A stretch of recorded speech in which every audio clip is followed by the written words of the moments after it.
ये जो धीरेन्द्र शास्त्री है, ये हनुमान जी के नाम पर ठग विद्या इसने कर रखी है कि किसी को चमत्कार करके ठीक करना, भूत प्रेत भगाना, किन्हीं की तकलीफों को करना। अरे भाई, आप नौकरी क्यों नहीं देते? आप ये क्यों नहीं बताते कि ट्रेनों की टक्कर होने वाली है, ट्रेनों की टक्कर हो जाती है, उसके बाद लोग मर जाते हैं, और तुम कहते हो वहां पर बड़ी बेहयाई से, बेशर्मी से कि मुझे पता था। अगर तुझे पता था तो तू 300 आदमियों की, 400 आदमियों की जान बचा सकता था। तू बचा सकता था टक्कर होने से, लाखों करोड़ का नुकसान, देश का जो ट्रेनें बर्बाद हुई उसमें जो खर्चा होना था, जितने परिवार बर्बाद हुए उनको बचा सकता था।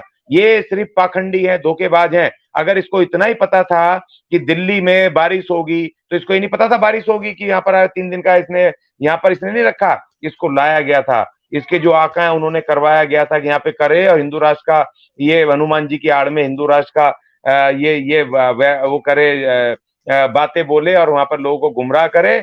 लेकिन ये इनका इनका जो ये छल कपट है, खुद हनुमान जी ने इनका बारिश करके इनको इनको तबाह कर दिया। और अब ये समझ लो, आदिवासी जितने SC ST के लोग हैं भाई, समझ लो बहुजनों सिखाया, और उनके अधिकारों से, शिक्षा और धन संपत्ति और मान सम्मान स्वतंत्रता छीन करके हमें दी। वो पीछे बैठे हैं हमारे हमारे जो भी है महागुरु, गुरु, हमारे योद्धा, हमारे नायक, हमारे भगवान जो भी है, बाबा साहेब डॉक्टर भीमराव अंबेडकर, उसके अलावा कोई नहीं है। मैंने मैं आपको एक फोटो दिखा देता हूँ अशोक जी। आप ये फोटो देखेंगे, ये बागेश्वर धाम सरकार का है, जो अपने चमत्कारों से सब कुछ बता देते हैं, आप देख पा रहे होंगे। लेकिन यह उनका एक कार्यक्रम था राजधानी के अंदर, बागेश्वर धाम पीठाधीश का पंडित धीरेन्द्र शास्त्री द्वारा की जा रही थी। हनुमान कथा में शनिवार को तीसरे दिन भी बारिश के कारण व्यवधान रहा, यानी कि वह ये भी नहीं देख पाए कि वह बारिश होने वाली है, कार्यक्रम को आगे पीछे कर सकते थे, जबकि वह सबकी भविष्यवाणी देख लेते हैं, हर एक दुख का निवारण भी कर देते हैं। क्या कहना चाहेंगे, इस तरीके के आयोजन के अंदर लाखों रुपए लगता है और वह व्यर्थ हो गया। जो त्रिकाल दृष्टि है, जो सब कुछ देख लेते हैं, उसकी जेब में क्या है, उसके साथ क्या होने वाला है, वह भी नहीं जान पाया कि बारिश होने वाली है। क्या कहेंगे सर?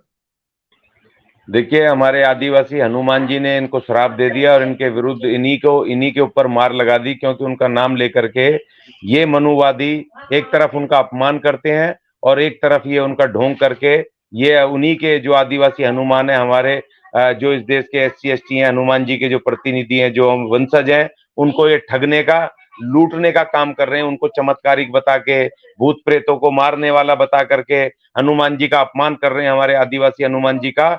और दूसरी तरफ ये, आपने पता होगा, योगी जी ने बोला था अभी 2-3 साल पहले कि हनुमान तो आदिवासी है, हनुमान तो दलित है।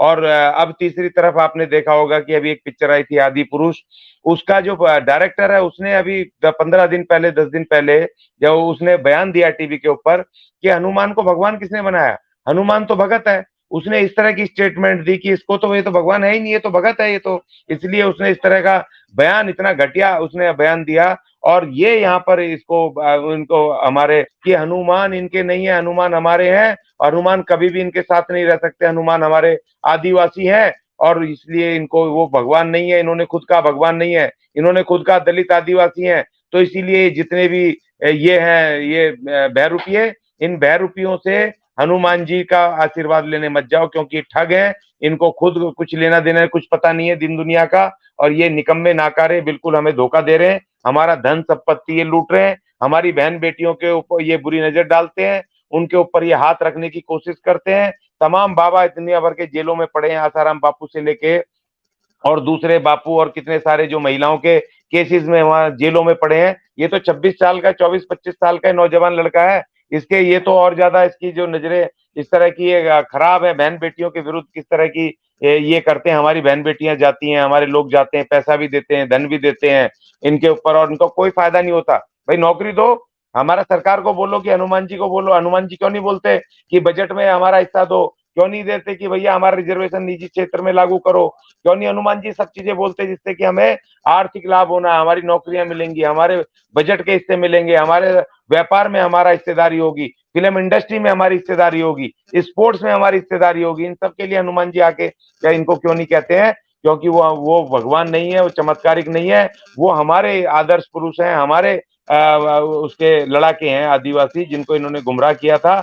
और लेकिन अब इनको 5,000 साल बाद उनका उपयोग करके उनको छोड़ दिया इन्होंने। अब उनको भगवान मानने से भी इनकार कर दिया, उनको कोई दलित कह रहा है, आदिवासी कह रहा है, और इस तरह के पाखंडी क्योंकि भावनाएं जुड़ी हैं आदिवासियों की, SC ST की, उनके साथ हनुमान जी के साथ, हमारे पहलवानों की बहुत सारी आस्थाएं जुड़ी हैं हनुमान जी के साथ, तो उनको ये फायदा उठा करके, उनको चमत्कारिक बता करके उनके नाम पर करोड़ों करोड़ रुपए का कमा रहे हैं, छल रहे हैं, अशोक कपट कर जी, रहे हैं। आप और हमारे लगातार बागेश्वर धाम के बारे में इतनी बातें बोलते जा रहे हैं। बागेश्वर धाम के पास आप कभी गए नहीं है, आप जाएंगे तो आपकी तमाम परेशानियों को निजात मिलेगी। बहुत सारे चमत्कार करते हैं आपको, आप एक लीगल एडवाइजर भी हैं, आप एक अधिवक्ता भी हैं, आप सामाजिक कार्यकर्ता भी हैं। अगर एक बार आप बागेश्वर धाम से आशीर्वाद लेंगे तो आपकी सारी मनोकामनाएं पूरी हो जाएंगी।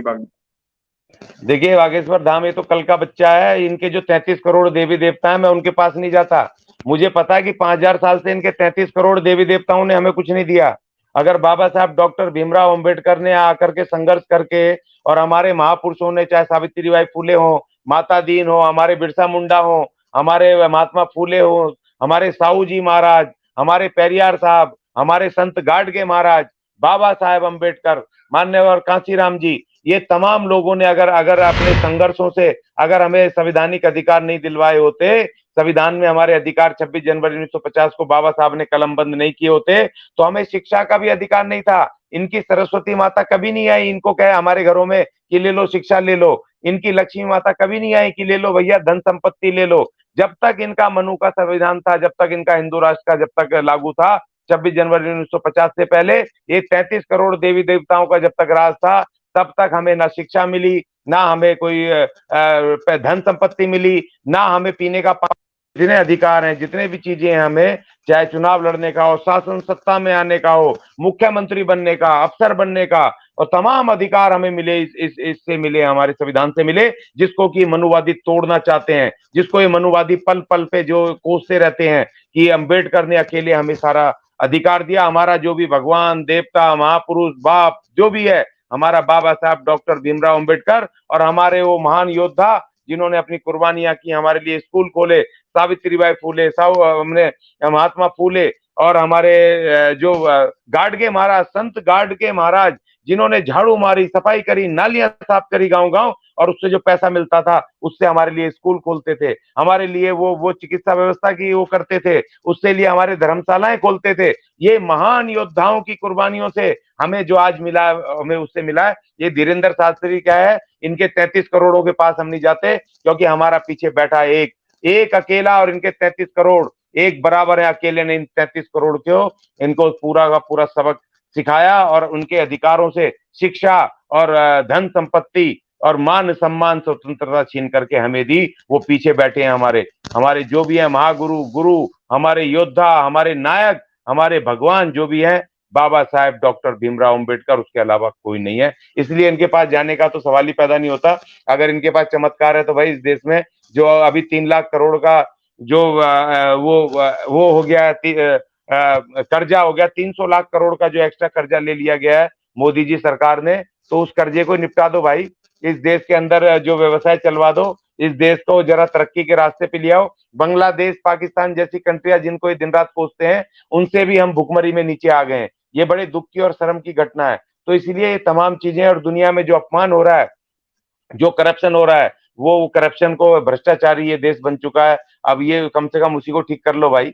तो अपनी चमत्कार दिखाओ ना देश को ठीक करने में, चुस्त दुरुस्त करने के लिए, इन लोगों को शिक्षा दिलवाने के लिए, यहाँ रोजगार और व्यवसाय करने के लिए, ये सब चमत्कार करो ना देश की आर्थिक उन्नति के लिए। तुम क्या उन बेचारे गरीबों को जो तकलीफ में है, जो मुसीबत में है, जिनका की कोई बीमार है, ज्यादा किसी पे कर्जा हो गया है, किसी की रोजगार नहीं मिल रहा है, किसी की बहन बेटियों की शादियां नहीं हो रही हैं, वो पीड़ा में है, किसी के ऊपर केस चल रहे हैं, वो मानसिक बीमार हैं, वो आते हैं संतुष्टि के लिए, और तुम लूट रहे हो उनको, उन गरीबों को, उन मासूमों को लूट रहे हो। तुम्हें शर्म आनी चाहिए, डूब मरना चाहिए। तुम हमारे भगवानों को बदनाम कर, हमारे हनुमान जी को बदनाम करके, तो मैं बिल्कुल इस आदमी का पूरी तरीके से मैं इसका घोर विरोध करता हूं और कड़े शब्दों में निंदा करता हूं कि धार्मिक आस्था के नाम पर तुम गरीब मासूम उन लोगों को सता रहे हो। अगर मोदी जी ने सबको नौकरियां दी होती तो इसके पास कौन जाता?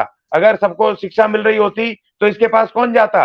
अगर सब बहन बेटियों को सुरक्षा मिल रही होती, उनको उनको सारी जमीनें बटी होती उनके पास, भूमिहीनों के पास, तो इसके पास कोई क्यों जाता? क्योंकि तकलीफ है, पीड़ा है, हर आदमी पीड़ा से ग्रस्त है। इसीलिए इन जैसे बाबा साहबों के पास लाइन लगी रहती है। लोग इस उम्मीद में जाते हैं कि शायद हमारी दुख का तकलीफ का निवारण हो जाए, इसलिए जाते हैं। मगर ये खुद अपना दुख दूर नहीं कर सकते।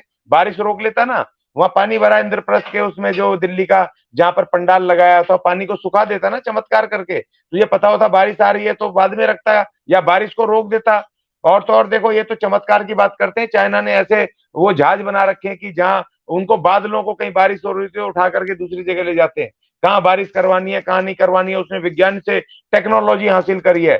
तुम नहीं कर सकते ऐसे टेक्नोलॉजी, तुम बेवकूफ बनाओगे। चमत्कार के नाम पे, भगवानों के नाम पे धोखा दोगे आप अपने गरीब समाज को। दुनिया हंसती है, दुनिया हंसती है, बुरी तरह हंसती है। देखिए, जैसा अभी मैं देख रहा था, पता नहीं कौन सी कंट्री का, कल परसों फेसबुक पे आ रहा था, जैसा हमारा अमरनाथ में वो शिवलिंग बनता है वहां पर बर्फ में, उसी तरह वहां पर भी एक इसी तरह का शिवलिंग बनता है। लेकिन लोग वहां टूरिस्ट प्लेस, टूरिस्ट के लिए जाते हैं, टूरिज्म के लिए। और यहाँ पर आस्था में उनको चमत्कार दिखा करके वहां लोगों को वहां पर धर्म के नाम पर, उसके नाम पर, चमत्कार के नाम पे करते हैं।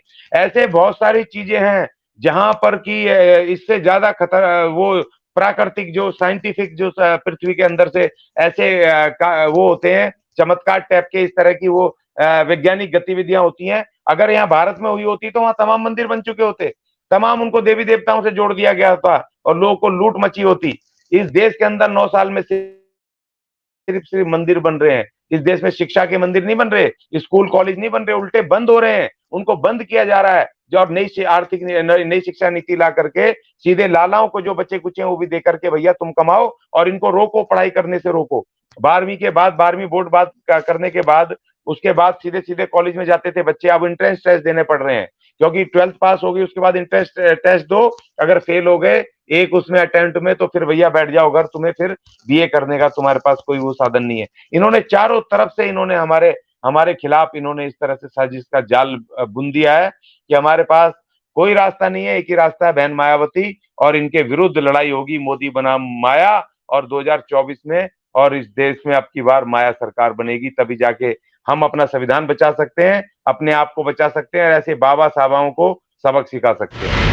अगर आपने अभी तक हमारा चैनल सब्सक्राइब नहीं किया है तो सब्सक्राइब करें और घंटी का बटन बिल्कुल भी दबाना ना भूलें, ताकि सभी लेटेस्ट खबरें पहुंच सकें आप पे सबसे